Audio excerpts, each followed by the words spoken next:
Se qualcuno non ha capito, ve lo spiego meglio. È raro trovare in una struttura tutti i feedback negativi. Significa che ha sempre finto e continua a farlo. Finge di essere questo e quello, ma non lavora mai per diventarlo.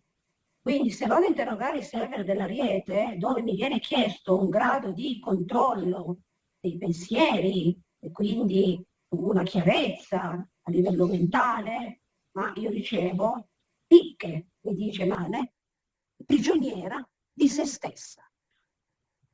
Mi auguro che abbiate capito che qui di potenziale per migliorare c'è ben poco.